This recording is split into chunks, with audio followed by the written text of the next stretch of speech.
All right, welcome everyone. We're Semblance of Sanity. I'm Caleb. I'm Jacob. And we're here for Kaguya-sama, Love is War, Season 2, Episode 2. We've got ourselves, I would say, back into the flow with our very ridiculously overthinking things, couple, Kaguya and Miyuki. So, Yeah, that last episode was kind of perfect. Just a little bit. Just a bit. Just a bit. You know. Yeah. No big deal. Kind of the excellent premiere. Just casually thrown out there. Casually thrown out there with like a million good skits and jokes. And really good updated visuals. Like, seriously. Yep. Like, I loved this show in the first season, and I really liked the direction things took as it got later into the season. Yeah. But I love just the classic return to form of rapid fire, premium skit-based comedy with regards to this motley crew of characters, which now they're starting to take, I think, a little bit more in context with each other. Like all these little things like Ishigami constantly in fear of Kaguya. Sure. You know, things with Chika like starting to kind of be a little bit more like not chaotic, but like targetedly chaotic. Sure. Like she's a little bit more. There is a rhyme to her reason. Yes, of sorts. Mm-hmm. And then also just bringing back Nagisa and Tsubasa, and it's just like, This is what communication looks like. You're in a relationship. Yeah. Mm-hmm. So, y'all, let's just get right into this. All right, everyone, now be sure to go check out the reaction portion of the video in the description below, and then come back here for the discussion.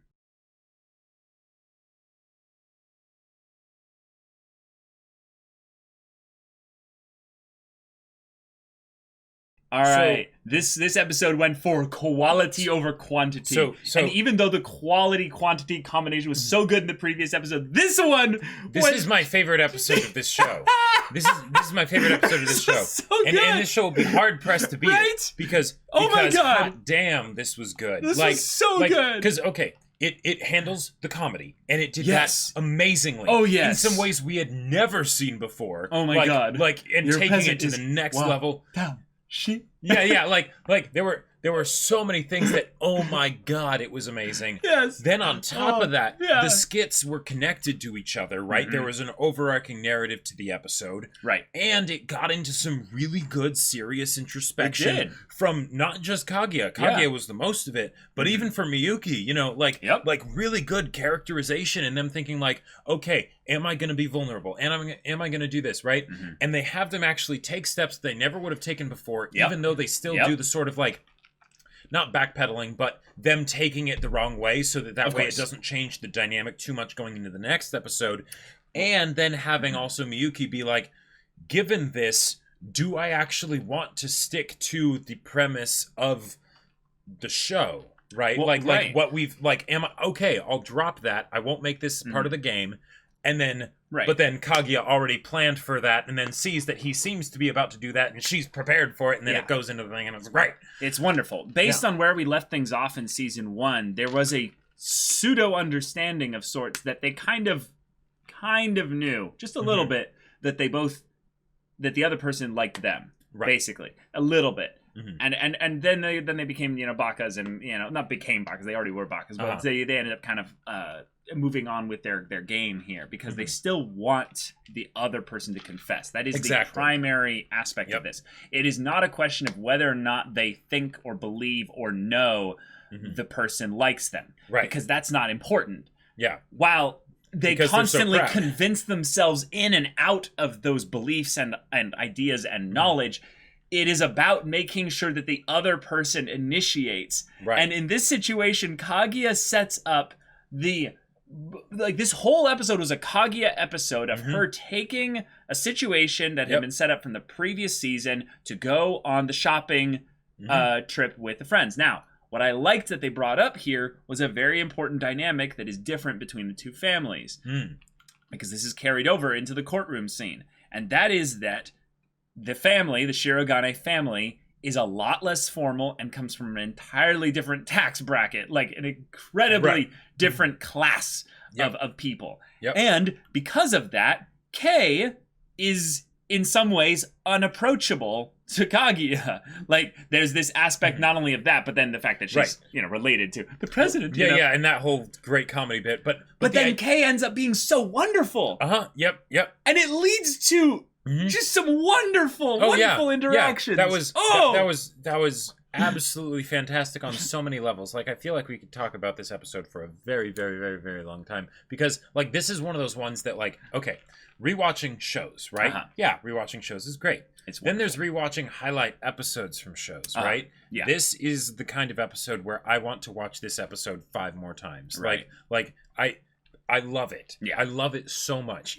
It struck that golden balance of fun and heart, good emotional. The heart especially was really, really good here, because I think that the show itself has so much things going for it in comedy that it breaks the immersion of these characters being people. And at times you are then so wrapped up in the hijinks that you almost lose interest actually in seeing them happy together. Right. Not in something that you want to see them unhappy, but because of that, you're then thinking, I want Chaos Chica to basically continue to be a chaos god and mess everything up. But in these instances here, where we then begin to empathize incredibly with Kaguya, because she herself is struggling to figure out, okay, not only how do I set things up in a way that is kind of manipulative to my advantage here, but showcase how much I care about this guy on his special day, on a day that he, as she's observed, doesn't seem to care about himself. Right. Seem to.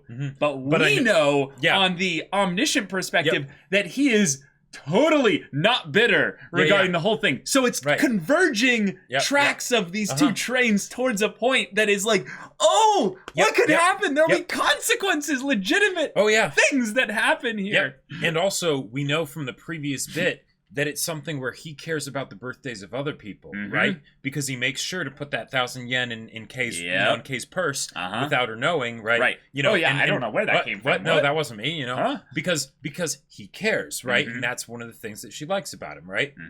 So then in this situation, she definitely wants to do everything she can for him as a part of his birthday, but she has to deal with the fact that her way of expressing that is not necessarily the way that he'll be able to accept it. Yes. Which is just a great thing to learn in general for relationships, not necessarily just romantic ones, that, her way of expressing it might be with this massive cake, right?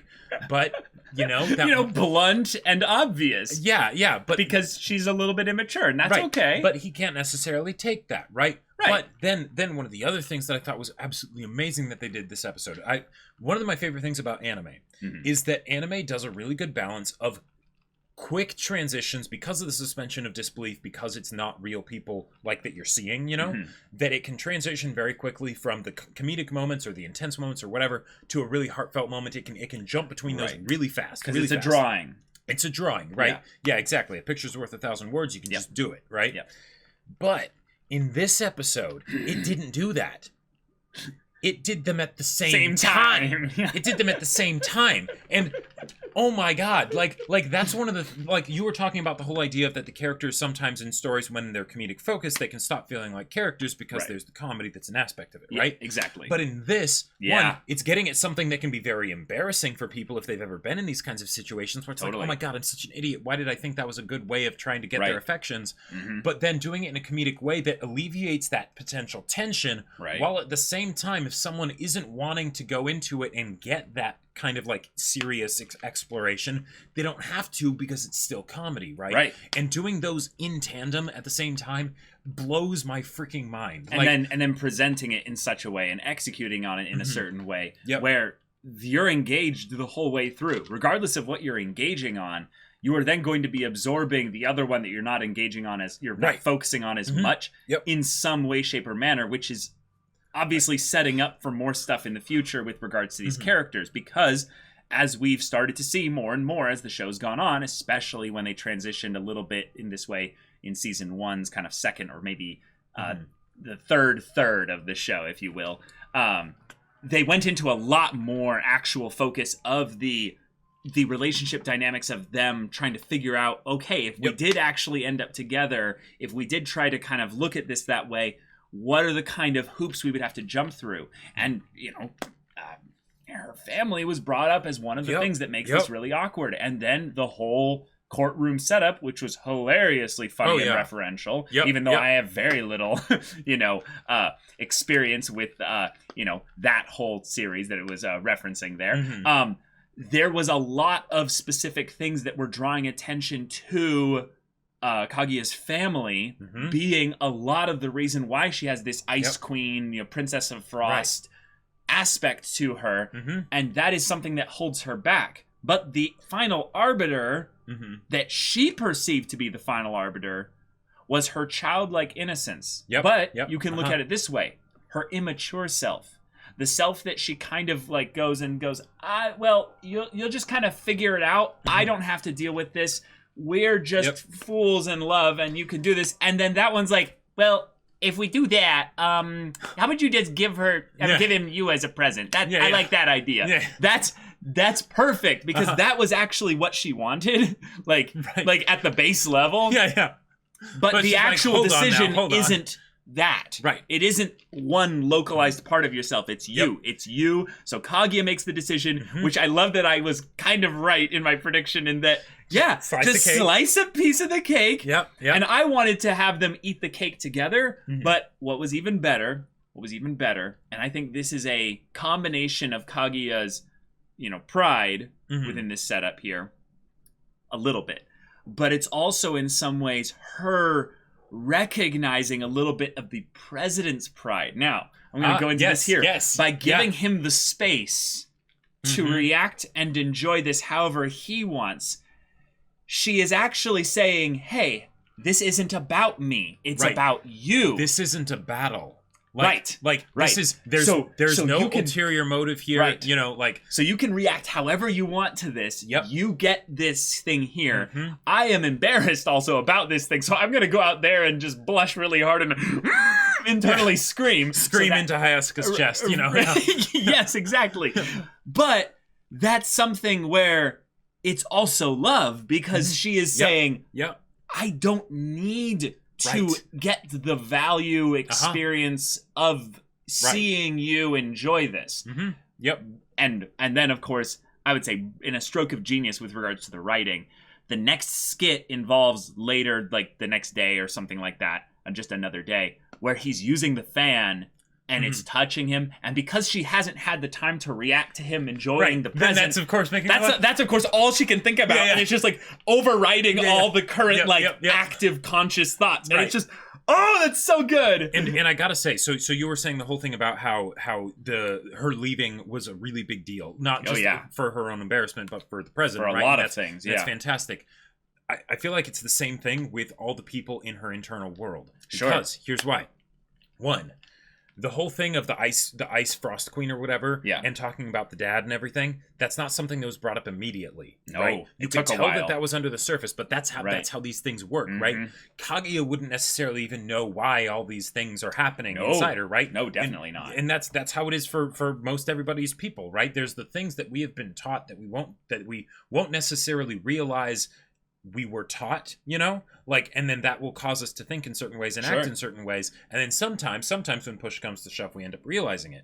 But even then, within that council, the courtroom and all that stuff, each part of her that was manifested there had a point, and had a flaw, right? So it was important that all of them be there, right? The childlike innocence. They were all right. They were all right. Childlike innocence, absolutely. But hey, offering your body to him and everything as a present, might not be a good idea. That might not be as now. Mature, really. Yeah, exactly. That's maybe not the best way to go right now. It's a different kind of maturity. Yeah, exactly. The Frost Queen side saying, the cake's too big, this is ridiculous. That's the voice of reason, right? But then at the same time, it's using that reason as kind of like a cudgel to try and bully Kaguya into doing it. You cannot express your desire to make him happy.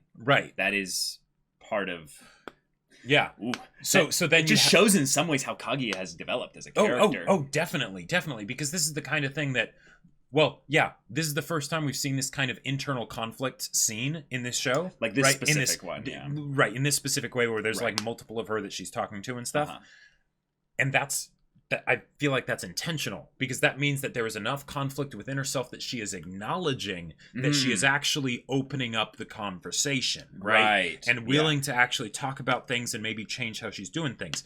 And hence even the little flower Kaguya that was hilarious, by the way. Oh my god! I loved it. This is something I have to know. Like, someone passed this on to us. How was that communicated in the manga? Because the voice is... Yeah. There's no way you would know that, right? Right. Unless they're like, in parentheses, like in baby Kaguya voice. Yeah, it would be really nice if... Maybe the font would be like drawn in like squiggles with like hearts around it and stuff and flowers. Yeah, I could definitely see that. But then they would have to just guess what that voice would sound like. Whereas this, I feel like it's the same kind of a thing as with the narrator, right? Yeah. Reading... like reading the narration is like, okay, that's kind of cool, right? You know? Right. But hearing it is a whole nother thing, right? So narrator's amazing. This whole episode I absolutely loved. It was amazing. 10 out of 10. It was the comedy at the same time as all that other really good stuff. And it did it with like a level of thought that was put into it that really shows that the people behind this series, both the mangaka and the people that are adapting it, are doing it with respect and really trying to bring out a lot of justice, the absolute best out of it. So absolutely. This episode just blew me away in every sense of the word. Yeah, I think that there were so many little choices that we could go and hype on and discuss, but I want to bring up basically the one big kind of plot continuity thing that they definitely are seeming to hint at here in the long form here, is that Kay noticed the actions of Kaguya. So I'm going to put out there that Kay is going to be a Kaguya ally before this season is over. In my mind, she's the Nega Chica. Chica is the chaos factor that always like keeps things from going in that way, right? So then wouldn't she be the light Chica? Like kind of like the angel Chica. Yeah. No, I'm not saying Nega is like the evil Chica, the negative, or like dark shadow Chica, but just the anti Chica, right? Where she's going to understand what's going on and she's going to help and maybe hopefully help them deal with their own pride, because that's the real issue here, right? Oh, right. She calls him stupid, like the president, right? Her brother. Yeah. She's actually the one that's surprisingly mature. Oh my god, this is actually really interesting. If Kay is the one that is basically this splash of like reason, maturity, wisdom, and maybe just also a little bit of just like gambate, for Miyuki in this situation here. But they both don't really have the best relationship, so it's kind of awkward for the communication to be pointed across. And then maybe Miyuki's gonna freak out and think, Kaguya's gotten to my sister. He's trying to use her to like that makes sense. It's perfect for drama and for comedy, so I want to see that. I think that's definitely going to happen. On another note though, the characters in this show are so well established that once we started getting into the flow of how things were, going in this battle here, and Chica's caught in the middle, the second Ishigami came in, like the whole rest of the scene just made perfect sense. Like there's a difference between when a show is predictable and when you know what a character is going to say because they are so well established. Right, exactly. Yeah. It's still a predictable thing, but it makes the predictability a positive, because then the audience is saying, this is how it should go. And yes, it is going that way. Not how it's going to go, but how it should go. Yes. That is the point of where I would say when people start getting frustrated about tropes, for instance, what they're saying is that the characters are beholden to the tropes. Right, it shouldn't have gone this way, but I guess it has to. Because of certain shticks and what have you. But with this, it made perfect sense also that, this is something I think needs to be brought up here, is that Kaguya was going to lose here. Right, she was doing just fine, and then suddenly it like touched his chin or something, and she's like, oh, the fan touched his chin. Right. Like, oh, he scratched his chin with it. Oh, what was I thinking about? Like, right. But when Ishigami comes in and throws off everything there, you note that while it then neutralizes things because Kaguya gets an out. Right. Miyuki is not continuing the fight. Oh. Why is he not continuing the fight there? The reason why it ends here is not just necessarily because the episode is over, because this is adapted from a manga, so they could continue this as long as they wanted or something like that. But I think it's because he's happy that in some ways he gets to just enjoy this, but the goddess of chaos that is instigating this fight and what have you gets to let him just enjoy this, have a little bit of a side, kind of win. Because he doesn't lose, basically. And, that's awesome. Because he knows kind of what was going on, at least a little bit. But I think it's in some ways the accidental reveal that they're both kind of doing there by going thank you for making this all so simple. But that was a truce then for you guys. Right. Yeah. Very. You kind of agreed as like enemies. Right. As frenemies to kind of be like, we'll pick this up another day. I very much believe that when they get married, this will be a part of their foreplay.